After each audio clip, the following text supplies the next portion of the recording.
বঙ্গ সংস্কৃতিতে আপনাদের স্বাগত জানাই। সতীপীঠের কথা উঠলে কেমন যেন ক্ষীরগ্রামের মা যোগাদ্দার কথাটা মনে পড়ে যায়। তাই হনুমান জয়ন্তীর দিন সকাল সকাল বেরিয়েছিলাম ক্ষীরগ্রাম অর্থাৎ মা যোগাদ্দাকে দর্শনের জন্য। আপনাদের এখানে আসতে হলে বর্ধমান থেকে কাটোয়াগামী ট্রেনে চেপে নামতে হবে কৈচর হল্ট নামক স্টেশনে। বর্ধমান স্টেশন থেকে কৈচর হল্টের দূরত্ব প্রায় 35 কিলোমিটার ও ভাড়া 10 টাকা। সেখান থেকে টোটো করে চলে আসতে পারবেন ক্ষীরগ্রাম মা যোগাদ্দে মাতার মন্দিরে। কৈচর হল্ট স্টেশন থেকে যোগাদ্দে মায়ের মন্দির প্রায় 4 কিলোমিটার ও ভাড়া 15 টাকা।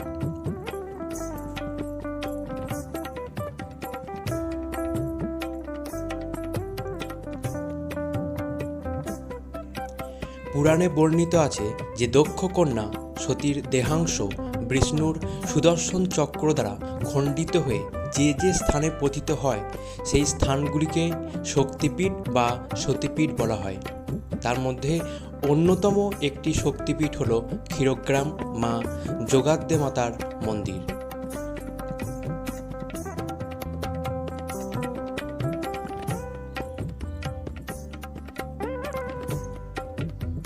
এখানে মা যোগাদ্দা ও ভৈরব ক্ষীরকণ্ঠক। এখানে সতী মায়ের ডান পায়ের বৃদ্ধাঙ্গুষ্ঠ পতিত হয়। মন্দির চত্বরে প্রবেশ করা মাত্রই মা যোগাদ্দার সাদা ও লাল রঙের মোট 2টি মন্দির আপনাদের চোখে পড়বে। 2টি মন্দিরেই মায়ের একটি করে দেবী মূর্তি রয়েছে।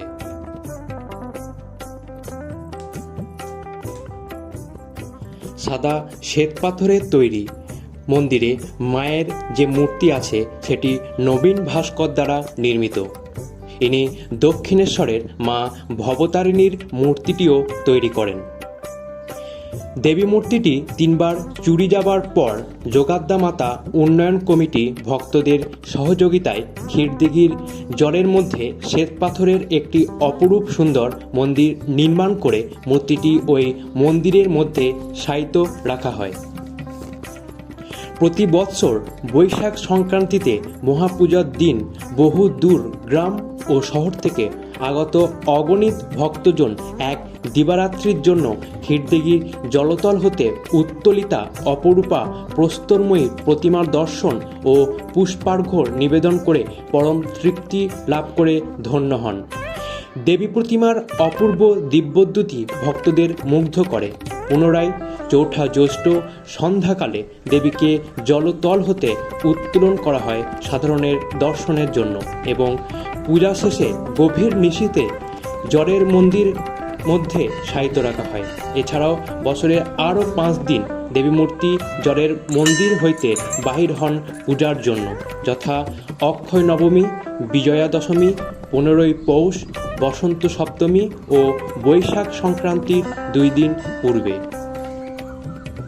পুরাতত্ত্ববিদদের অনুমান ছিল নবীন ভাস্কর দ্বারা নির্মিত যোগাদ্দা মূর্তির পূর্বেও একটি দ্বাদশ শতাব্দীর প্রস্তর নির্মিত অনুরূপ মহিষমর্দিনী দশভুজা যোগাদ্দা মূর্তি শুচিশুদ্ধ ক্ষীরদিঘিতে নিমজ্জিত আছেন। 2009 সালে ক্ষীরদিঘি সংস্কারকালে সেই অনুমান সত্যি পরিণত হয়। আকস্মিকভাবে 11ই ফাল্গুন দিঘির গভীরে মিলল তার দর্শন। বিস্ময় জাগে ধৌতমার্জিত প্রতিমার শ্রীচরণে ও ললাট দেশে প্রায় 150 বৎসর পূর্বের ভক্ত ও পূজারীগণের নিবেদিত সিঁদুরের চিহ্ন তখনও সুস্পষ্ট বিদ্যমান। খবর ছড়িয়ে পড়ার সাথে সাথে অগণিত ভক্তবৃন্দের সমাগম হয়। সেই দিনই পূজা অর্চনার পর স্থির হয় যে দেবীর পৃথক বেদী স্থাপনের জন্য পৃথক একটি মন্দির নির্মাণ করা হবে। ক্ষীরদিঘির জলের মধ্যে একটি লাল পাথরের মন্দির নির্মাণ করা হয় 2011 সালে। 15ই পৌষ পুরাতনী দেবী মূর্তিটি প্রতিষ্ঠা করা হয়। এই দেবী মূর্তিটি প্রতিদিন ভক্তবৃন্দের দর্শন ও পূজার জন্য সারা বৎসর মন্দিরের দ্বার উন্মুক্ত থাকে।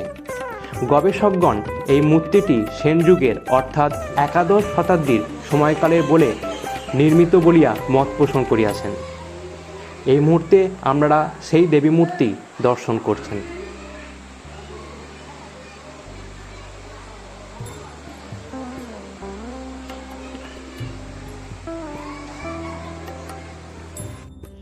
জনশ্রুতি অনুযায়ী ক্ষীরগ্রামে হরিদত্ত রাজা রাজত্ব করিতেন।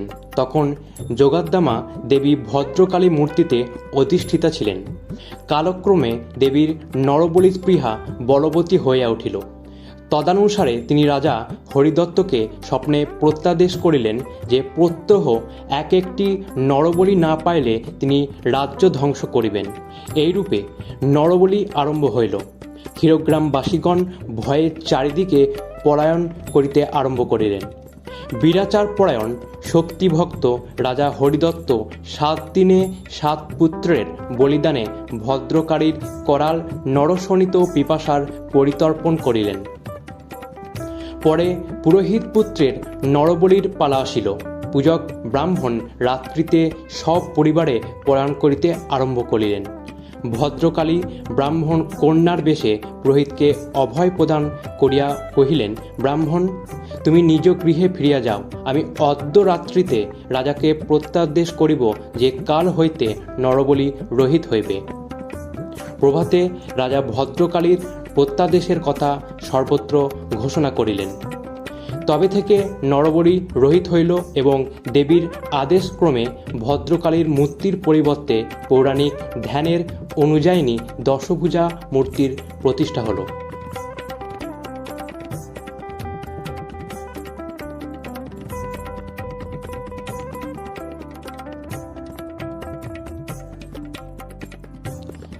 এই মন্দিরের আর একটি বিশেষ বৈশিষ্ট্য হল ক্ষীরদিঘি পুকুরের বিভিন্ন প্রজাতির অগণিত মাছ ভক্তদের কাছ থেকে খাবার নেওয়ার জন্য মন্দিরে সমবেত হয়।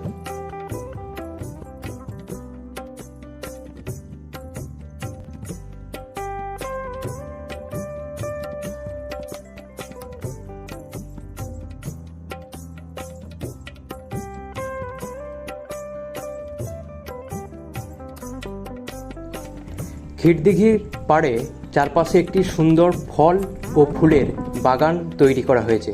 এই মন্দিরের পরিবেশ খুবই শান্ত ও মনোরম। মন্দির চত্বরে বিশ্রাম ও রাত্রি যাপনের জন্য আধুনিক সুবিধাযুক্ত যাত্রী নিবাসও বিদ্যমান।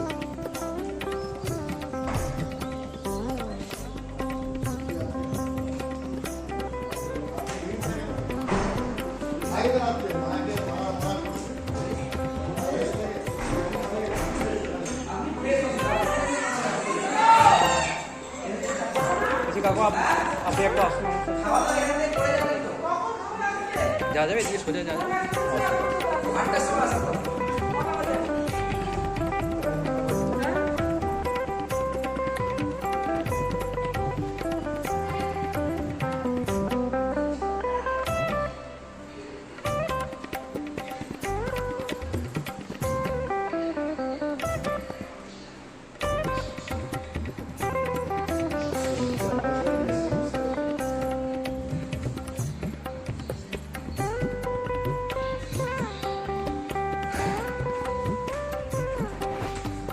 যাবো উপরে যাবো।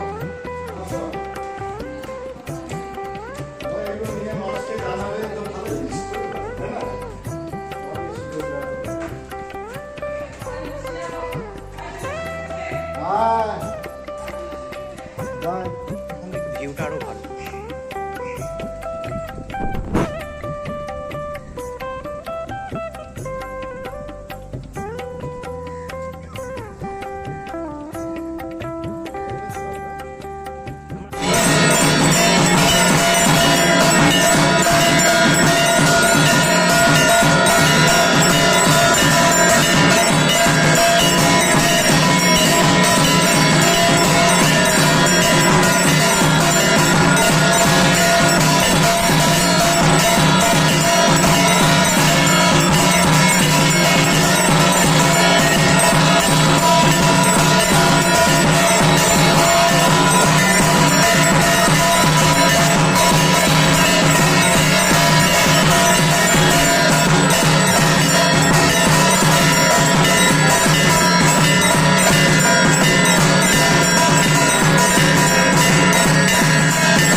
পাচ্ছেন এটি হচ্ছে পূর্ব বর্ধমান জেলার মঙ্গলকোট ব্লকের ক্ষীরগ্রাম নামক গ্রাম।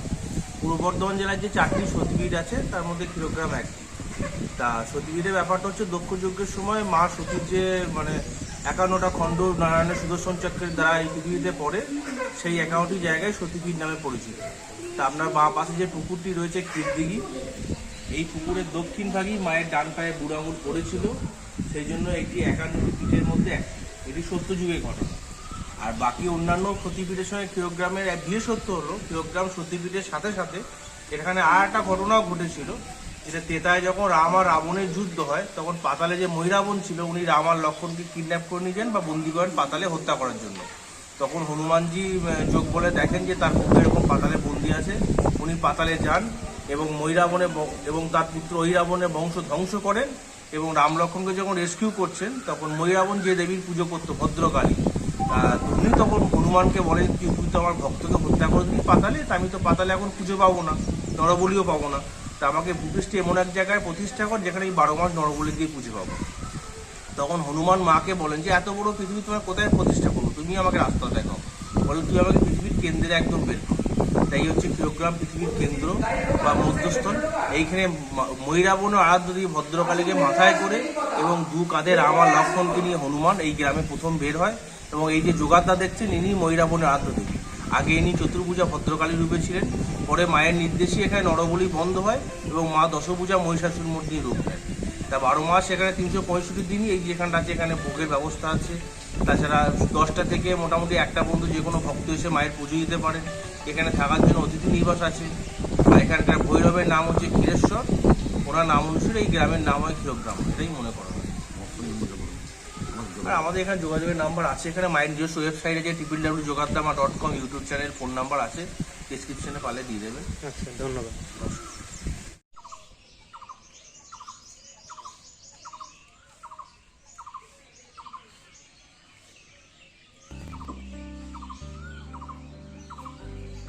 ক্ষীরগ্রামে ধামাচে নামে একটি দীর্ঘায়তন দিঘি আছে। জনশ্রুতি অনুযায়ী সেই দিঘির ঘাটে একটি অসামান্য রূপা লাবণ্যবতী বালিকা একদিন একাকিনী স্নান করিতেছিলেন।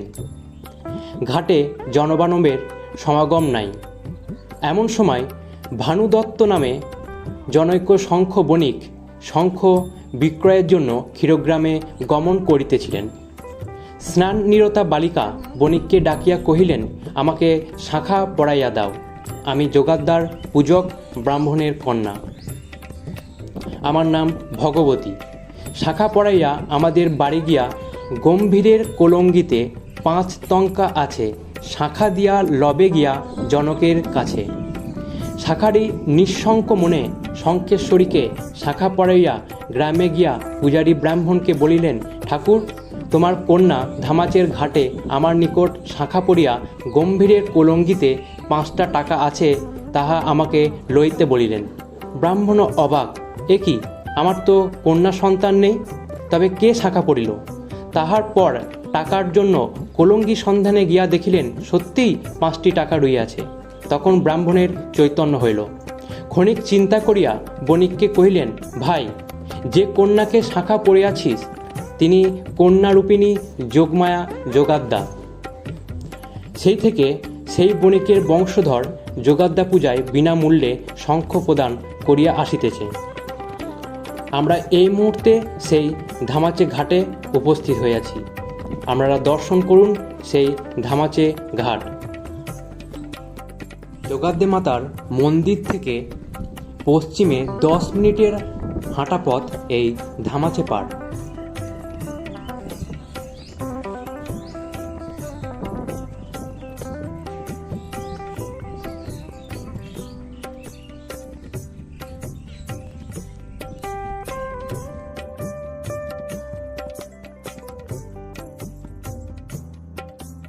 মায়ের মন্দির থেকে গ্রামের ভিতর দিয়ে যে পাকা রাস্তা চলে যাচ্ছে সেটি ধরে মিনিট 5 হাঁটলেই ভৈরব ক্ষীরকণ্ঠক বা ক্ষীরেশ্বরের মন্দির। জনশ্রুতি অনুযায়ী এই ভৈরবের নাম অনুসারে গ্রামের নাম ক্ষীরগ্রাম। চলুন আমরা দর্শন করি।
গ্রামের মধ্যে যোগাদ্দা দেবীর একটি বহু পুরাতন মন্দিরও আছে।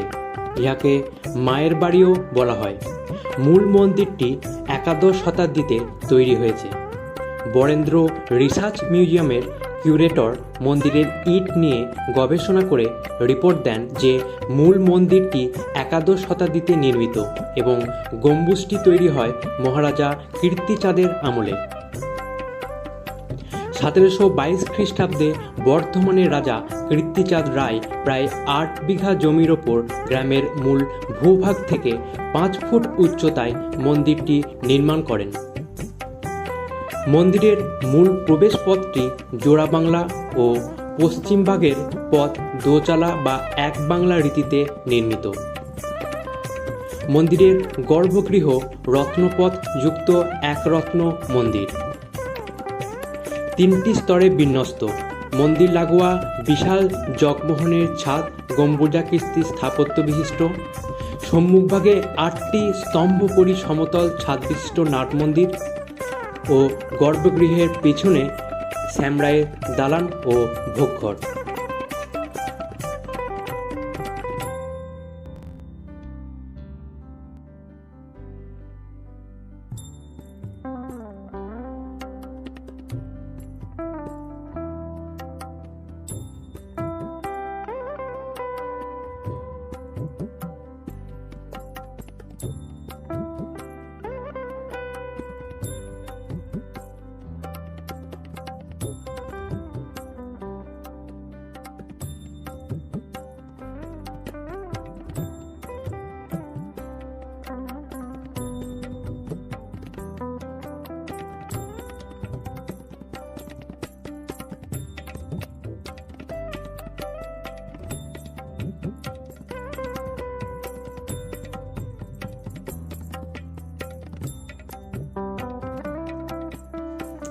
অবধূতা রামায়ণ অনুসারে মহাকালী বা ভদ্রকালী অর্থাৎ দেবী মহামায়ার সেবক মহিরাবণ অবতার রাম ও লক্ষ্মণকে হত্যা করার পরিকল্পনা করে ছলনায় পাতালে নিয়ে আসে।